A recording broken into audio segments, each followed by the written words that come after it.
Good morning and praise the Lord. വീണ്ടും ചില നാളുകൾക്ക് ശേഷം വരുന്നൊരു വാരം നിങ്ങളെ അഭിസംബോധന ചെയ്യുന്നതിനും എനിക്കും ഇടയായതോടെ ഞാൻ സ്തുതിക്കുന്നു. അനുഗ്രഹിക്കപ്പെട്ട ജിമ്മിന്റെ സാക്ഷ്യം കേൾക്കുകയായിരുന്നു. ഇപ്പോൾ ഈ സമയത്ത് ജിമ്മും കുടുംബമായിട്ട് വരുവാനും നമുക്ക് ഒരുമിച്ച് ആയിരിക്കാനും ദൈവം ഇടയാക്കി. അത് സന്തോഷത്തിൻ്റെതായ സമയം തന്നെയാണ്. ഞങ്ങളും ഇവിടെ ആയിരിക്കാൻ ഇടയായതോട് ഞങ്ങളും സന്തോഷിക്കുന്നു, ദൈവത്തെ സ്തുതിക്കുന്നു. വളരെ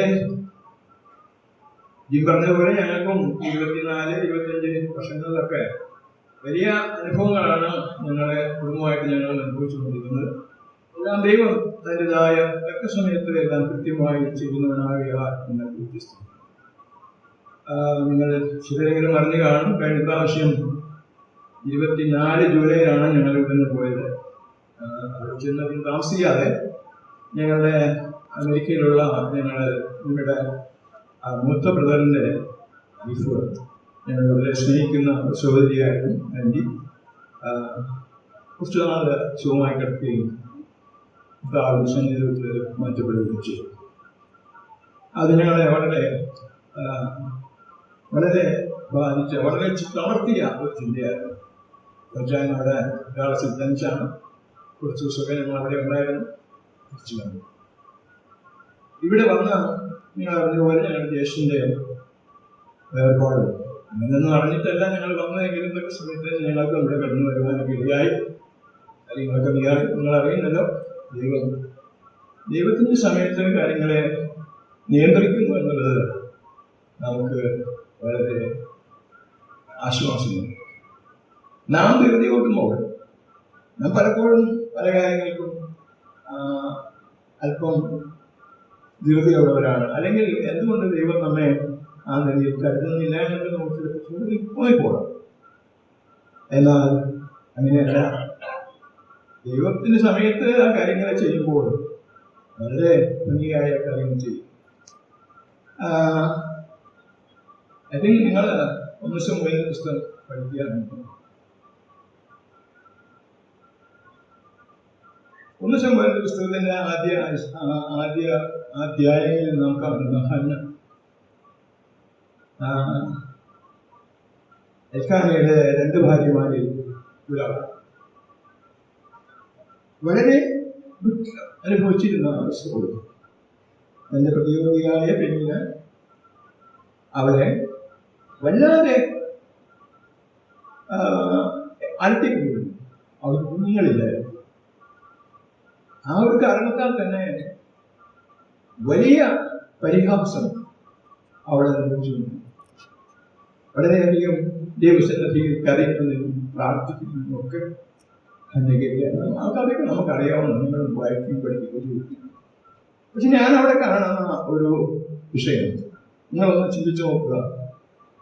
ഹന്ന ആദ്യം ആഗ്രഹിച്ചപ്പോൾ തന്നെ ദൈവം ഒരു പൈതലിനെ കൊടുത്തിരുന്നെങ്കിൽ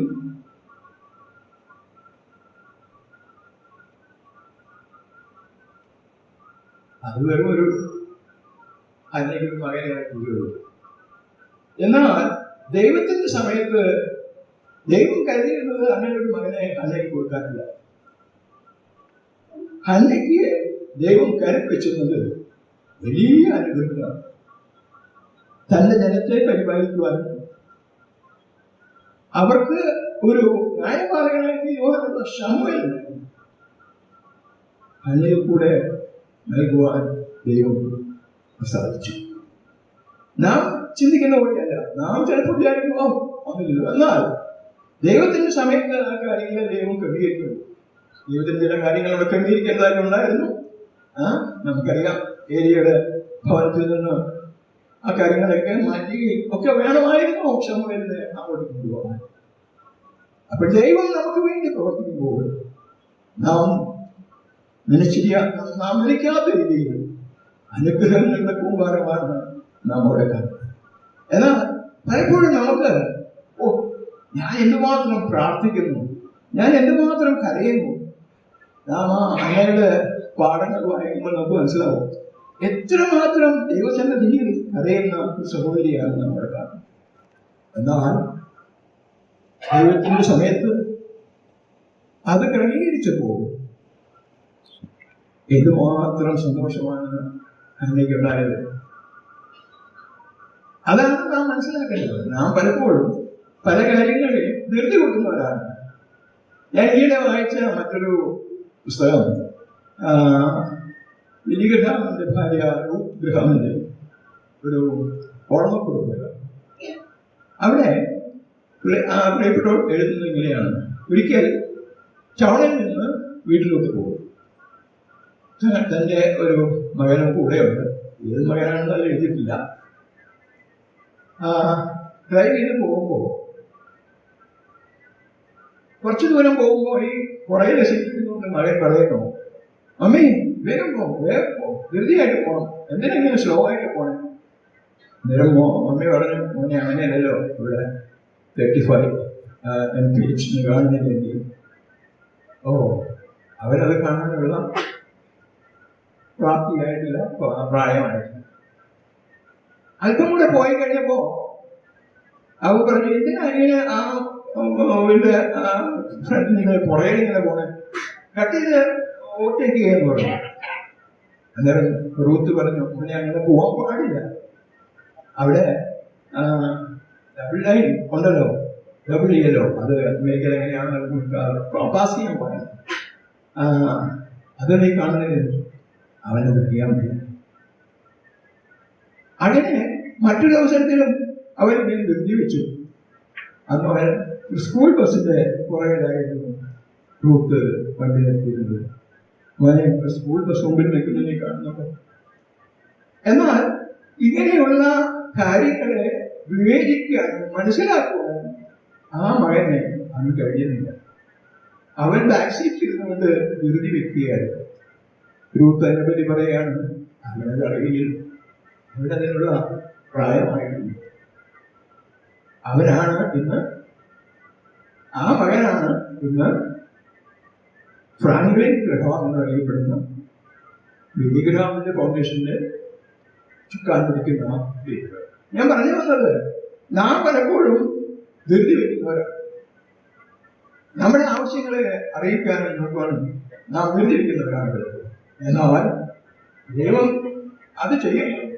ദൈവത്തിന്റെ സമയത്ത് ആ കാര്യങ്ങളെ നിയന്ത്രിക്കുമ്പോൾ അനുഗ്രഹങ്ങളുടെ കൂമ്പാരമാണ് നമുക്ക് ലഭിക്കുന്നത്.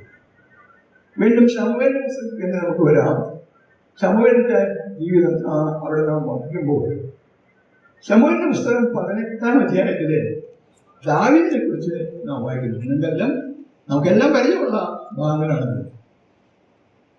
ദാവീദ് നാം അറിയുന്നത് പോലെ കുറച്ചധികം മക്കളുള്ള ഒരു കുടുംബത്തിലെ ഇളയ മകനാണ്. കിന്നരവും ഓടത്തുകയും ഒക്കെ വാങ്ങിച്ചു.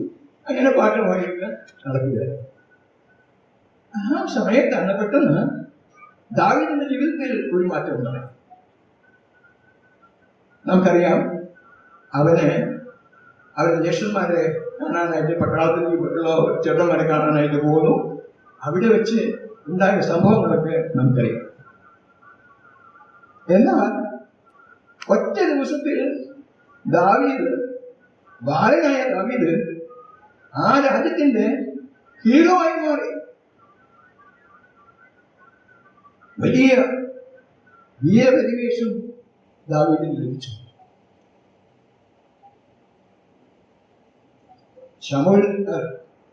രാജാവായ ശൗലിനെയും ഇസ്രായേൽ പട്ടാളത്തെയും ഒക്കെ വിരട്ടിക്കൊണ്ടിരുന്ന ഗോലിയാത്ത് എന്ന മല്ലൻ, ആ മല്ലനെ ദാവീദ് നിഗ്രഹിച്ചു. വലിയ വിജയം ദാവീദ് ഇസ്രായേലിന് ലഭിച്ചു. ദാവീദിന് വലിയ വീരപരിവേഷം അവിടെ ലഭിക്കും. എന്നാൽ സംഭവിച്ചത് എന്താണ്? വായിക്കാൻ നമുക്ക് 18-ാം അധ്യായത്തിന്റെ 7-ാം വാക്യം വായിക്കും. 1 ശമൂവേൽ 18:7. സ്ത്രീകൾ വാദ്യഘോഷത്തോടെ ഗാനപ്രതികാരമായി ശൗൽ 1000 കൊന്നു, ദാവീദോ 10,000 എന്ന് പാടി. അപ്പൊ ഇവിടെ ഒറ്റ പാട്ടേ ഉള്ളൂ. ഇത് എന്തുണ്ടാക്കി? 7-ാം വാക്യത്തില് സ്ത്രീകൾ വാദിഘോഷത്തോടെ ഗാനപ്രതികരണമായി ശൗൽ അയച്ചു പോന്നു. ദാവീദോ 10,000 ഞാനോ നിങ്ങളോ ആയിരുന്നു ശൗലിന്റെ സ്ഥാനത്തെങ്കിൽ എന്തായിരിക്കും നമ്മുടെയൊക്കെ അതേ ചിന്ത തന്നെയാണ് അവിടെ സംഭവിച്ചത്.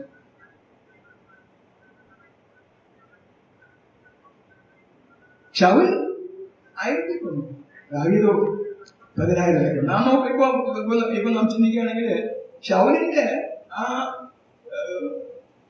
ഷെയറിനെ അതേസമയത്ത് ദാവീദിന്റെ ശൗലിനെ ഇഷ്ടപ്പെടുന്നു. ശൗലിൽ വളരെ കുറച്ച് ഒറ്റ ദിവസം കൊണ്ട് ദാവീദ് ഒരു ഹീറോ ആയെങ്കിൽ അടുത്ത ദിവസം ദാവീദിനെ അവിടുന്ന് പലായനം ചെയ്യുന്നതായിരുന്നു. അത്രമാത്രം ബുദ്ധിമുട്ട് ദാവീദിന്റെ ജീവിതത്തിൽ ഉണ്ടാവുന്നു. വായിക്കാം 8-9 വാക്യങ്ങൾ. അപ്പോൾ ശൗൽ ഏറ്റവും കോപിച്ചു, ഈ വാക്ക് അവന് ഇഷ്ടമായി. അവർ ദാവീദിന് 10,000 കൊടുത്തു, എനിക്ക് 1000 മാത്രമേ തന്നുള്ളൂ. ഇനി രാജ്യത്വമല്ലാതെ അവന് കിട്ടുവാൻ എന്തുള്ളൂ എന്ന് അവൻ പറഞ്ഞു. അന്നു മുതൽ ശൗലിന് ദാവീദിനോട് കണ്ണുകടി തുടങ്ങി.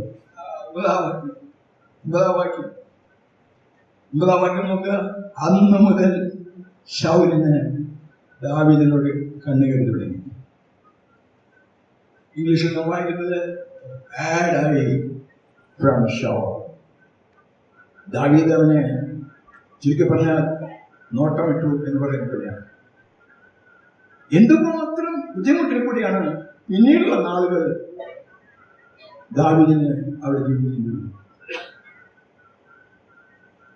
28-ാം വാക്യത്തിൽ വരുമ്പോൾ 29-ാം വാക്യം ശൗൽ ദാവീദിനെ പിന്നെയും അധികം ഭയപ്പെട്ടു.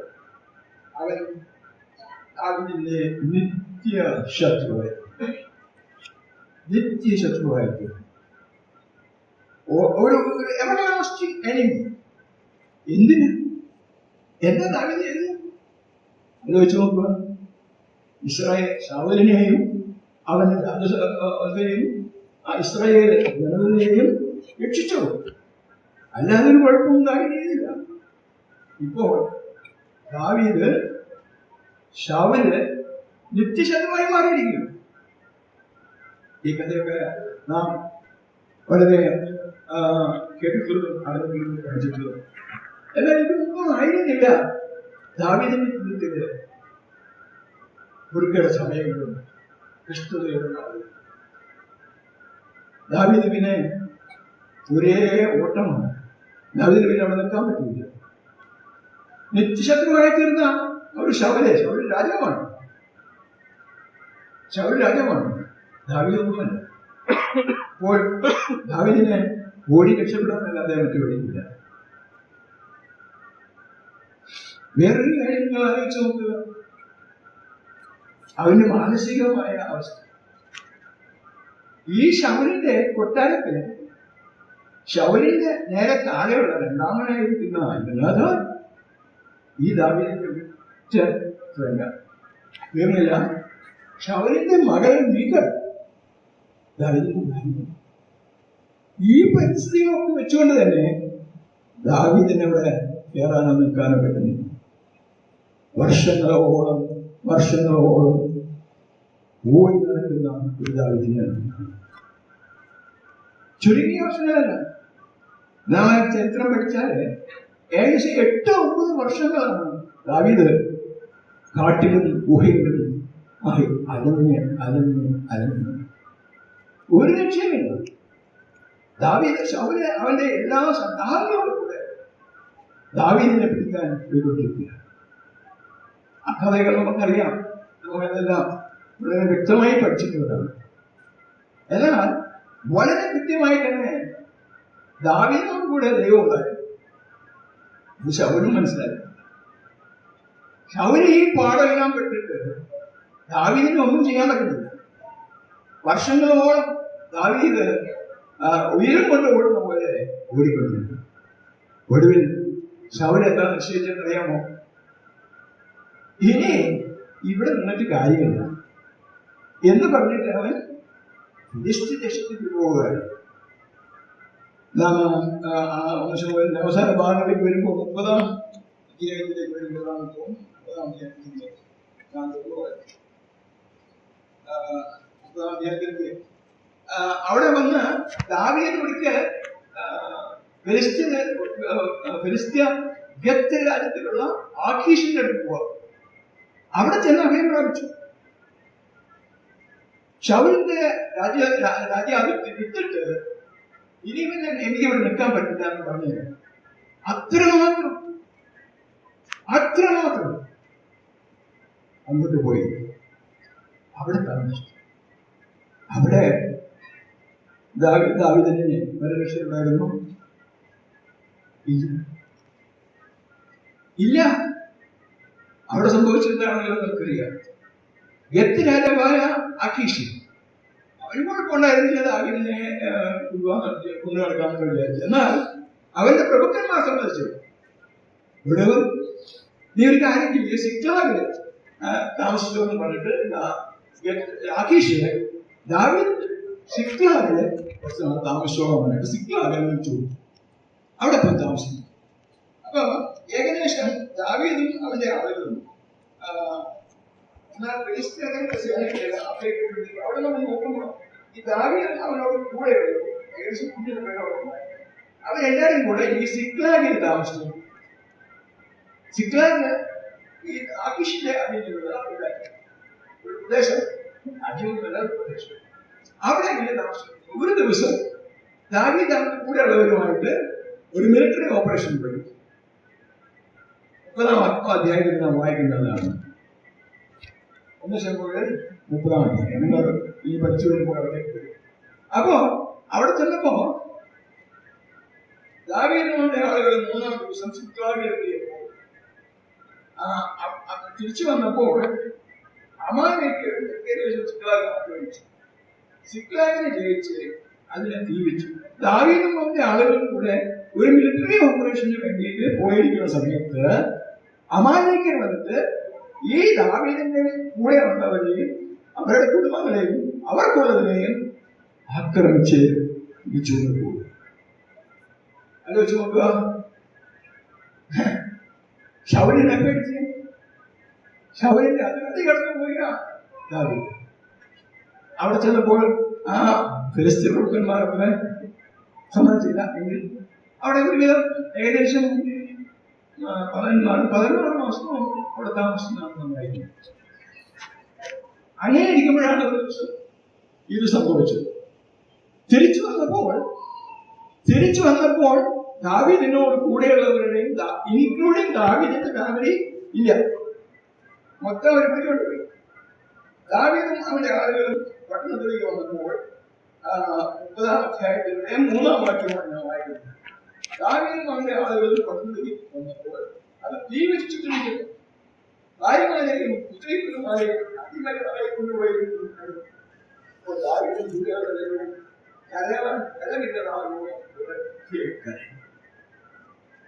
ഇവിടെ വലിയ വേറെ വലിയ സംഭവം ഉണ്ടായി. ദാവീദിന്റെ കൂടെ കുറച്ചു പേരേ ഉള്ളൂ. അവരെയും കൊണ്ടാണ് അങ്ങോട്ട് പോയത്. എന്നാൽ തിരിച്ചു വന്നപ്പോൾ ഈ കൊണ്ടുപോയവരുടെ മാത്രമല്ല ദാവീദിന്റെയും ഫാമിലി ഒന്നുമില്ല. അത്രയും ബുദ്ധിമുട്ടായിരുന്നു. ദാവീദിനോട് കൂടെ ഉണ്ടായിരുന്നവരും ദാവീദിന്റെ നേരെ തിരിഞ്ഞു. എത്രയോ വർഷങ്ങളായി കാടും ഗുഹകളും മലയിലും ഒക്കെ അലഞ്ഞ് നടക്കുന്നതാണ്. ആരാണ് ദാവീദ്? അഭിഷേകത്തിൽപ്പെട്ട. എന്നാൽ അലഞ്ഞ് നടക്കുന്ന ദാവീദ്.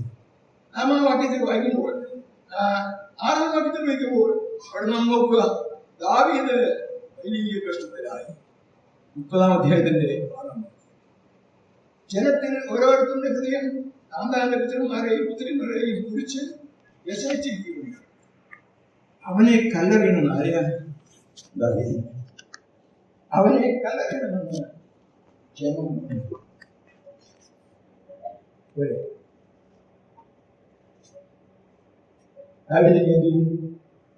ദാവീദിന്റെ കൂടെ ഉണ്ടായിരുന്നത് അല്പം പേരോ വർഷങ്ങളായിട്ട് അതിനെ പിന്തുടരുന്നവരാണ്, കൂടെ ഉണ്ടായിരുന്നത്. ഈ പ്രത്യേക പ്രതിസന്ധി ഘട്ടത്തിൽ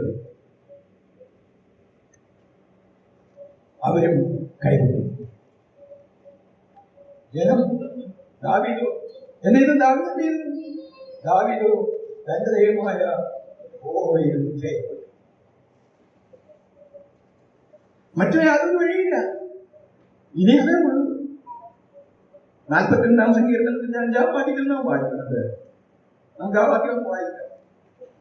സങ്കീർത്തനങ്ങൾ 42-ന്റെ 5. വളരെ അനുഗ്രഹിക്കപ്പെട്ട 2 വാക്യങ്ങൾ നമുക്ക് ലഭിച്ചത്. 42-ാം സങ്കീർത്തനത്തിന്റെ 5-ാം വാക്യം, എന്റെ ആത്മാവെ നീ വിഷാദിച്ച് ഉള്ളിൽ നിറയുന്നത് ദൈവത്തിൽ പ്രത്യാശിക്കും, അവൻ നിന്റെ മുഖപ്രകാശിച്ചു, എന്റെ ദൈവമാകുന്നു അവനെ സ്തുതിക്കും.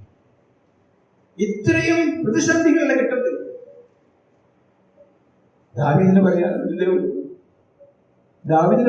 ഇതേ ഉള്ളൂ. ഈ വാക്യങ്ങൾ നമുക്ക് ലഭിച്ചത് ദാവീദിന്റെ അനുഭവം. ഞാൻ ദാവീദിനെ പല കാര്യങ്ങളിലും അഭിനന്ദിക്കുന്നു. പ്രയാസങ്ങളുടെ ഘട്ടങ്ങൾ അതുപോലെ പ്രസ്താവിക്കുകയാണ്. പലപ്പോഴും അതൊന്നും മറ്റുള്ളവർ അറിയണമെന്ന് ആഗ്രഹിക്കില്ല. ഇത് നമ്മുടെ കൂട്ടുകാരോട് അല്ലെങ്കിൽ നമ്മുടെ ഒന്നിച്ച് ജോലിക്കാരോട് പറയാം, അവിടെയോടോ ആവശ്യമൊക്കെ എന്തൊക്കെ ഒരു ഓക്കെ കാലത്തെ വീട്ടിൽ നിന്ന് നമ്മുടെ ജീവിത പങ്കാളിയുമായിട്ടുള്ള വഴക്കുണ്ടായിരിക്കും, അല്ലെങ്കിൽ ബോസുമായിട്ടുള്ള വഴക്കുണ്ടായിരിക്കണം. എന്നാൽ അടുത്ത തിരിച്ചു വരുമ്പോ ഒരാൾ ചോദിക്കാം, എങ്ങനെ ഇരിക്കണോ? എന്നാൽ ദാവീദ് അങ്ങനെയല്ലായിരുന്നു. കഷ്ടതകളിൽ തന്റെ അനുഭവങ്ങൾ നമുക്ക് പാഠമായിരിക്കാനും നമുക്ക് മനസ്സിലാക്കാൻ വേണ്ടി ദാവീദ് രേഖപ്പെടുത്തി. ഈ സംഭവത്തിലാണ് ദാവീദ് 13-ാം സങ്കീർത്തനം. നമുക്ക് ആ വാക്യം വായിക്കാം. 13-ാം സങ്കീർത്തനം. യഹോവേ, എത്രത്തോളം നീ എന്നെ മറന്നുകൊണ്ടിരിക്കും? നീ എത്രത്തോളം നിന്റെ മുഖത്തെ ഞാൻ കാണാതെ വണ്ണം മറഞ്ഞു? എത്രത്തോളം ഞാൻ എന്റെ ഉള്ളിൽ വിചാരം പിടിച്ച് എന്റെ ഹൃദയത്തിൽ ദിവസം പ്രതി ദുഃഖം അനുഭവിക്കേണ്ടി വരും? എത്രത്തോളം എന്റെ ശത്രു എന്റെ മേൽ ഉയർന്നിരിക്കും? 13-ാം സങ്കീർത്തനത്തിൽ നാം വായിക്കുന്ന ഈ വാക്യങ്ങൾ ആദ്യത്തെ 2 വാക്യങ്ങളില് വായിക്കുന്നുണ്ടോ? How long?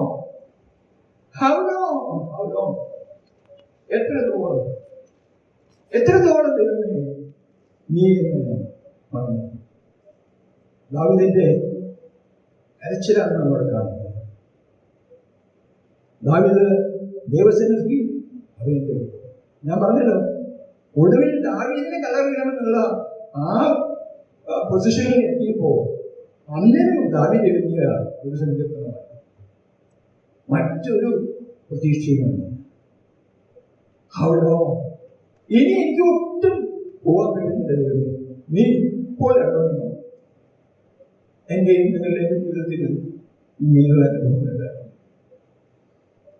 അവരോ ദൈവമേ, എത്രത്തോളം ഞാനിത് തുടരുന്നു? എത്ര കാലമായി? നാം ഈ വാക്യം വായിക്കുമ്പോൾ അവിടെ നാം ഒന്ന് വായിക്കുന്നുണ്ട്, എന്റെ ഹൃദയത്തിൽ ദിവസം പ്രതി ദുഃഖം അനുഭവിക്കേണ്ടി വരും. ഒരു ദിവസം ദുഃഖം അനുഭവിച്ചു കഴിയുമ്പോൾ നാം ഓർക്കും, അതോടെ കഴിഞ്ഞിട്ട് നാളെ എന്തെങ്കിലും സമാധാനം ഉണ്ടാകും. ഒരു സമാധാനം ദിവസം പ്രതി.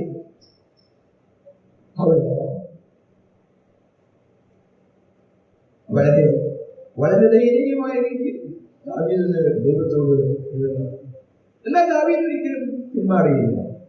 അതാണ് നാം പിന്തുടരേണ്ട, ദാവീദിൽ നിന്ന് മനസ്സിലാക്കേണ്ട, പഠിക്കേണ്ട. ദാവീദ് ഇത്രത്തോളം പ്രശ്നങ്ങളൊക്കെ ഉണ്ടായിട്ടുണ്ട്, ഒരിക്കലും ദാവീദ് ദൈവത്തെ മറന്നില്ല. ദാവീദിന്റെ സങ്കീർത്തനത്തിന്റെ അവസാനത്തിൽ എന്താ പറയുന്നു? 5-ാം വാക്യത്തിൽ നോക്കുക, ഞാനോ നിന്റെ കരുണയെ ആശ്രയിക്കും. ഇതൊക്കെയാണെങ്കിൽ 13-ാം സങ്കീർത്തനത്തിന്റെ 5-ാം വാക്യത്തിൽ നാം വായിക്കുന്നത് എങ്ങനെയാണ്? ഞാനോ നിന്റെ കരുണയെ ആശ്രയിക്കുന്നു, എന്റെ ഹൃദയം നിന്റെ രക്ഷകനായിരിക്കുന്നു. യഹോവ എനിക്ക് നന്മ ചെയ്തിട്ടുണ്ട്, ഞാൻ അവനെ പാട്ടുപാടും. പ്രിയമുള്ളവരെ, ദാവീദിന്റെ അനുഭവം നമ്മുടെ ജീവിതത്തിലും ഇതെത്രയോ സത്യമാണ്, എത്രയോ സത്യമാണ്. ഒരുപക്ഷെ സമയം കഴിഞ്ഞു, ഒരുപക്ഷെ നമ്മുടെ ഒക്കെ അനുഭവം ഇത് മറ്റൊരു ചിന്തിച്ചാൽ നാം നമ്മുടെ മക്കളോട് കൂടെ ഒരു യാത്ര ചെയ്തുകൊണ്ടിരിക്കുകയാണെന്ന് വിചാരിക്കുക. കുറച്ച് നമ്മുടെ വീട്ടിൽ നിന്നും കുറേ ദൂരെയുള്ള ഒരു വെക്കേഷനിൽ പോകുന്നു. അപ്പോൾ അവിടെ കുറച്ച് ഒരു മണിക്കൂർ 2 മണിക്കൂർ ഡ്രൈവ് ചെയ്ത് കഴിയുമ്പോൾ കുറേ എന്നൊരു ശബ്ദം. മക്കൾ കുറേ എന്ന് ചോദിക്കണം, ഡാഡി ഹൗലോ ഹൗലോ. ഇപ്പൊ നമ്മളോട് എത്താനായില്ലേ? എപ്പോഴാണ് നമ്മളോട് എത്തുന്നത്? ഒരു പക്ഷേ നിങ്ങൾ പിതാവ് എന്ന സമയത്ത് ഇത് കേട്ടെങ്കിൽ നിങ്ങളൊരു നിങ്ങളുടെ ബാധിച്ചു ഇതേ ശബ്ദങ്ങൾ നിങ്ങളുടെ പിതാക്കന്മാരെ കുറിച്ച് ചോദിച്ചിട്ടുണ്ടാവും. ഹൗലോ. ഇത് തന്നെയാണ് നാം ഇന്നും സ്ഥാപനം ചോദിക്കുന്നത്. ദൈവമേ, എത്രത്തോളം ഞങ്ങൾ തന്നെ ഇനിയും കാത്തിരിക്കും. ദൈവസന്നിധിയിൽ അനേക നാളുകൾ ഇങ്ങനെ കാത്തിരിക്കേണ്ടി വരുമ്പോൾ നമ്മുടെ വാഹനത്തിന്റെ ഡ്രൈവറായിരിക്കുന്ന കർത്താവ് നമ്മുടെ കൂടെ ഉണ്ടെങ്കിൽ നമുക്ക് പേടിക്കാനൊന്നുമില്ല. പക്ഷേ നാം പറഞ്ഞു പോകുന്ന അവസരങ്ങൾ ഉണ്ടായി കാണാം. എന്റെ അനുഭവത്തിലുണ്ട്, ഞങ്ങളുടെ ജീവിതത്തിലുണ്ട്. ഞങ്ങൾ എപ്പോഴും അനേക വിഷയങ്ങളെ ഓർത്ത് പ്രാർത്ഥിച്ചുകൊണ്ടിരിക്കുന്നവരാണ്. ഇനിയും അതിന് മറുപടിയൊന്നും ലഭിച്ചിട്ടില്ല. എന്നാൽ ദൈവമേ, എത്രത്തോളം ഹൗലോ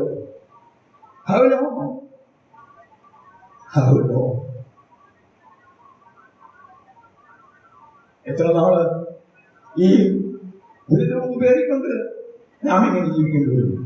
എന്നാൽ ഒരു കാര്യം തീർച്ചയായും നമുക്കറിയാം, നമ്മുടെ പ്രാണപ്രിയന്റെ പ്രത്യക്ഷത അനധിവിദൂരമാകുമായിരുന്നുണ്ടാവും. ആ പ്രത്യക്ഷതയാണ് നാം നോക്കിക്കൊണ്ടിരിക്കുന്നത്. അപ്പോൾ നാം ചോദിക്കേണ്ടത് ഇതാണ്, how long Lord will I to continue like this? ഇങ്ങനെ ഞങ്ങൾ എത്ര നാൾ മുമ്പോട്ട് പോകും? ഒരിക്കലും ദീർഘനാളുകൾ ഇനിയും പോകേണ്ടി വരത്തില്ല. ദൈവം നമ്മെ സഹായിക്കട്ടെ. അനുഗ്രഹിക്കപ്പെട്ട ഈ ആലോചനകൾ നിങ്ങളുടെയും എന്റെയും ജീവിതത്തിൽ നമുക്ക് നേരിടുന്ന വലിയ പ്രശ്നങ്ങൾ, പ്രയാസങ്ങൾ എന്തുകൊണ്ട് ഇങ്ങനെയൊക്കെ സംഭവിക്കുന്നത് നാം ചിന്തിച്ചു പോവുക. എന്നാൽ ദൈവമേ, ഹൗ ലോങ് കർത്താവേ, ഞങ്ങളുടെ ജീവിതയാത്രയിൽ ഇനിയും ഞങ്ങൾ എത്ര പോകണം? നമുക്ക് മറ്റൊരു ചെറിയ സംഭവം കൂടെ ഓർപ്പിച്ചു നമുക്ക് വിളിക്കാം. ഹബക്കൂക്കിന്റെ പുസ്തകത്തിൽ നമുക്കിങ്ങനെ വാക്കുന്നുണ്ട്. ഈ സങ്കീർത്തനങ്ങളെല്ലാം നാം എടുത്തു വായിക്കാൻ സമയമില്ല. ഞാൻ ഓർപ്പിച്ചിട്ട് ഒരു കാര്യം, ദാവീദിന്റെ പല സങ്കീർത്തനങ്ങളും വളരെ വിശ്വാസത്തിൽ കൂടെ ആരംഭിക്കുന്ന സങ്കീർത്തനങ്ങളാണ്. 10-ാം സങ്കീർത്തനം നോക്കുക, നീ എന്തുകൊണ്ടാണ് നിന്റെ മുഖം എനിക്ക് കുറച്ചിരിക്കുന്നത് അവൻ ചോദിക്കണം. എന്നാൽ ആ സങ്കീർത്തനം അവസാനിക്കുമ്പോൾ ദാവീദ് പറയുകയാണ്, ഞാൻ ഇനിയും അവനെ സ്തുതിക്കുന്നു. ഹബക്കൂക്കിൽ ഒരു പുസ്തകമുണ്ട്, ഒരു പുസ്തകമുണ്ട് നമുക്കറിയാം.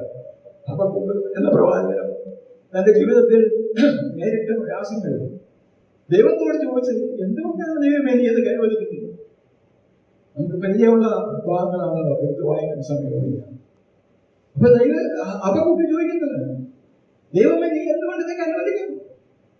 അനേകി വർദ്ധിച്ചു വരുന്നു, ജനം മോശമായ രീതിയിൽ പെരുമാറുന്നു, എന്തുകൊണ്ട് നീ ഇത് കൈവരിക്കുന്നു? ദൈവം എന്നോട് പറയും, 1-ാം അധ്യായത്തിൽ ഇതാണ്.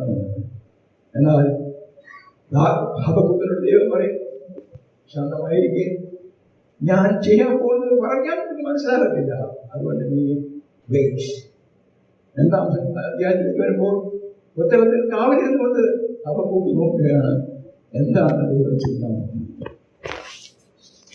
ദൈവം ചെയ്തു. മൂന്നാമത്തെ അധ്യായത്തിലേക്ക് വരുമ്പോൾ വളരെ മനോഹരമായ രീതിയിലാണ് ഹബക്കൂക്ക് ആ പുസ്തകം അവസാനിപ്പിക്കുന്നത്. ഇനിയൊക്കെ ഉണ്ട്. ഗോശാലകളിൽ പശുക്കളില്ലാതെ പോകാം, മുന്തിരിത്തോട്ടങ്ങൾ വലിയ തോട്ടങ്ങളും ഒന്നുമില്ലാതെ ഉണ്ടാക്കിയ, എന്നാൽ ഞാനിൻ്റെ യഹോവയെ പോകും. അനുഗ്രഹിക്കപ്പെട്ട ഒരു ചിന്തയോടുകൂടിയാണ് ആ പുസ്തകവും ഉണ്ടായിരിക്കുന്നത്. ദാവീദും ഒരുപാട് സങ്കീർത്തനങ്ങൾ ആരംഭിക്കുന്നത് വിഷമത്തിലാണ്. അങ്ങനെ എടുത്തു വായിക്കാൻ ഇപ്പോൾ നേരമില്ല. നിങ്ങൾ ചിന്തിച്ചാൽ അറിയാം, എനിക്കറിയാം. എന്നാൽ അതോടൊപ്പം തന്നെ ദാവീദ് ആ സങ്കീർത്തനമൊക്കെ അവസാനിപ്പിക്കുന്നു. ഞാൻ അവനെ പിന്നെയും പിന്നെയും സ്തുതിക്കും. ദൈവമേ, എത്രത്തോളം